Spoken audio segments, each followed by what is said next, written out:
Olá pessoal, hoje nós vamos falar sobre um tópico importante da filosofia, talvez um dos mais importantes, que é a chamada teoria do conhecimento, também conhecida como epistemologia. Bom, a principal pergunta que a gente faz quando trata da teoria do conhecimento, da epistemologia, é saber como o ser humano é capaz de conhecer as coisas. Quais são os limites do conhecimento, se é possível chegar à verdade, enfim. São perguntas que fazem uma ligação direta com o conhecer, com o conhecimento. Então, basicamente, quando a gente investiga isso na filosofia, a gente começa a se perguntar, bom, um exemplo simples. Quando eu faço a afirmação 2 mais 2 igual a 4, essa afirmação ela tem que ter um fundo de verdade. Então, suponhamos que eu nunca entrei em contato com essa afirmação, 2 mais 2 igual a 4. A pergunta que o filósofo se faz é, essa afirmação é verdadeira? Se não, por que ela não é verdadeira? Se sim, por que ela é verdadeira? Então reparem, a filosofia ela está interessada tanto no acerto quanto no erro. Ela está interessada no erro para não repetir. Ela está interessada no acerto para repetir, para extrair dali um conjunto de conhecimentos que faça com que a produção intelectual humana seja cada vez mais confiável. Então, quando eu afirmo que 2 mais 2 é igual a 4, eu preciso provar isso por A mais B. Porque uma coisa é a gente, por exemplo, em filosofia, discutir o conceito do que é justo ou injusto. Essa é uma discussão que é muito complexa e, pelo menos por enquanto, não tem como a gente chegar a uma posição definitiva. Em contrapartida, há outras partes da vida, do conhecimento, da realidade, que é possível conhecer de forma objetiva. Então, quando a gente fala de teoria do conhecimento, olha o conceito aqui. É claro que é uma definição muito simples de teoria do conhecimento, mas é importante para a gente dar uma olhada. Ela é reflexão filosófica sobre o conhecimento, tendo como objetivo investigar quais são as origens do conhecimento, ou seja, como o ser humano é capaz de conhecer, quais são as suas possibilidades, ou seja, o que é possível ou não conhecer, quais são os fundamentos do conhecimento, ou seja, quais são os caminhos a serem percorridos para que eu chegue a um conhecimento verdadeiro, qual é a sua extensão, ou seja, até quando eu posso fazer uma afirmação, até quando ela é verdadeira, até quando ela não é mais verdadeira, ou não se pode mais ter certeza. E qual é o valor, ou seja, qual é a importância do conhecimento verdadeiro para uma sociedade. Então, reparem, a filosofia ela está interessada tanto na possibilidade de conhecer, como no uso que se dá para o conhecimento. Então, há também uma preocupação com a ética, o uso ético do conhecimento. Então, isso é muito importante para a teoria do conhecimento, para a epistemologia. Então, quando a gente fala de conhecimento, a gente tem que ter dois personagens bastante definidos na nossa cabeça, que é o sujeito e o objeto. Sujeito é todo o indivíduo que se propõe a conhecer alguma coisa. Sujeito é o indivíduo, é a pessoa com as suas capacidades, com as suas limitações, com o seu conhecimento prévio, enfim, sujeito é o indivíduo, é a pessoa que se põe a conhecer algo. Então, o indivíduo, ele tem as suas peculiaridades. Todos os indivíduos têm. E tudo que está para fora desse indivíduo, que não é a sua consciência, que não é sujeito, é automaticamente objeto. Ou seja, objeto é tudo aquilo que o sujeito se propõe a conhecer e que está fora desse sujeito. Eu vou dar um exemplo simples. Se eu estou diante de uma parede, eu sou o sujeito que observa. A parede é o objeto que está sendo observado. Então, se eu sou o sujeito, estou observando a parede, a pergunta que a filosofia faz é: como é que você tem certeza que aquilo é uma parede? Como você chegou à conclusão de que aquilo é uma parede? O que é uma parede? Porque para a filosofia não basta apenas dar nome às coisas. É preciso se compreender as coisas. É preciso saber distinguir as coisas. Todas essas operações mentais estão dentro do campo do conhecer. Se eu sou, por exemplo, um sociólogo e estou estudando uma escola, eu, sociólogo, sou sujeito e os alunos são objetos.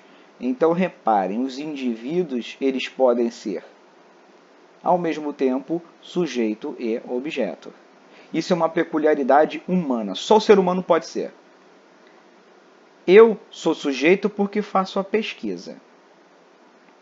O aluno, que também é um sujeito, se relacionado a mim, sociólogo, ele é um objeto, porque eu vou analisar o comportamento dele.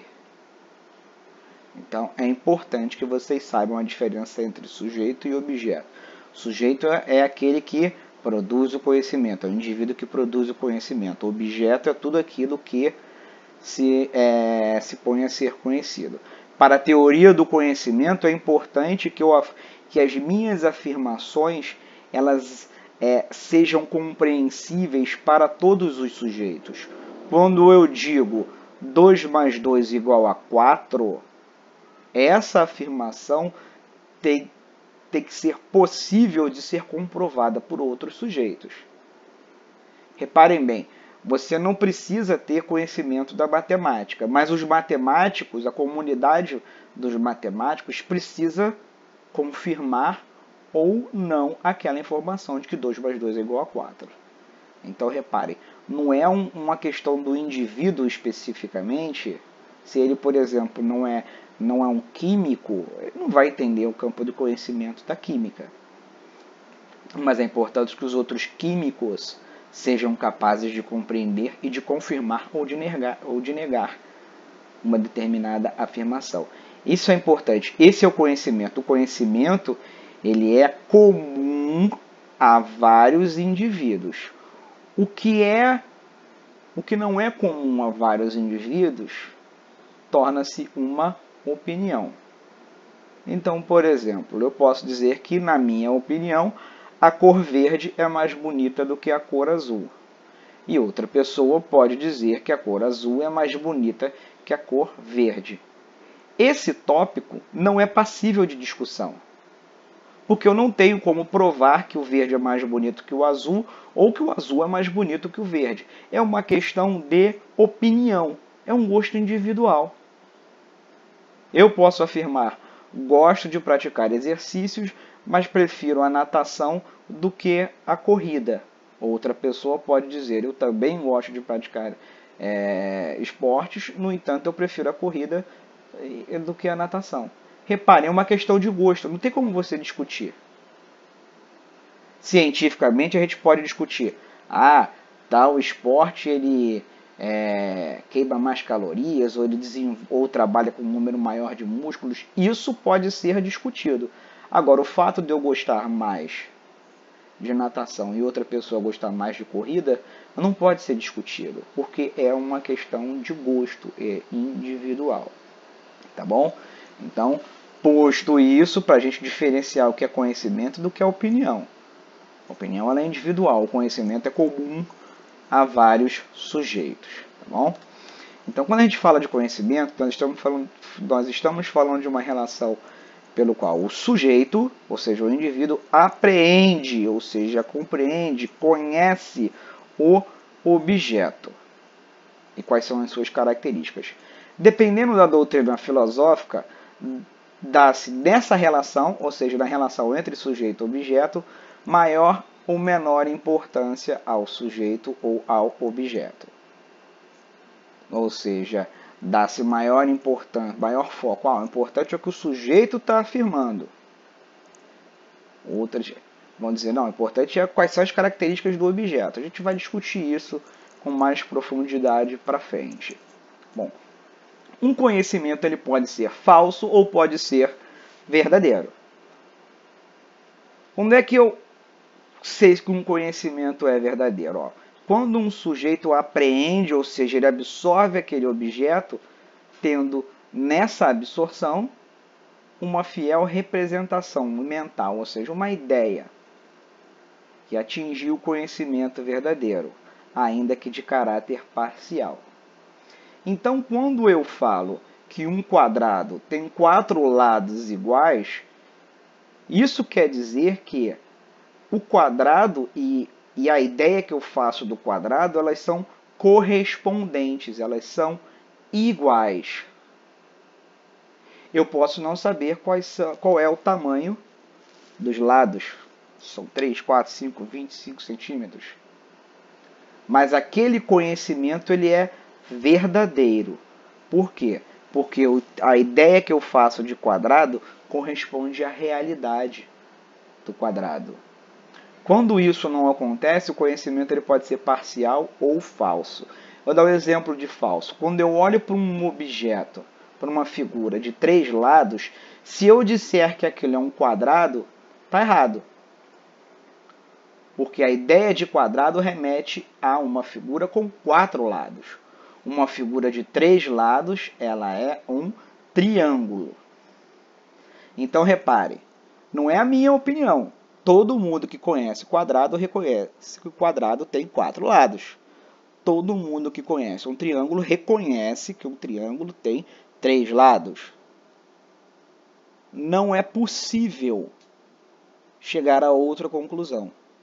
Portanto, se eu olho um objeto de 3 lados e digo que é um quadrado, o meu conhecimento ele é falso. Ele é errado. Então, reparem, essa é a noção de verdade mais aceita pela filosofia, que é o que se chama verdade correspondência, ou seja, quando eu afirmo uma coisa que de fato acontece. O mesmo exemplo do 2 mais 2 igual a 4.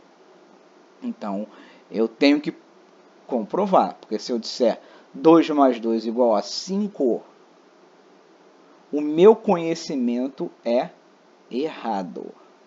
O conhecimento, pessoal, ele pode ser parcial, porque nenhum ser humano sabe tudo sobre qualquer tópico que seja, por mais que ele seja focado. E ainda há muitas áreas que nós temos um conhecimento muito pequeno. Então, por exemplo, as neurociências, ciências que mexem com o cérebro. Nós ainda temos um conhecimento parcial, ou seja, a gente ainda não sabe de tudo. Então, existem afirmações que são parciais.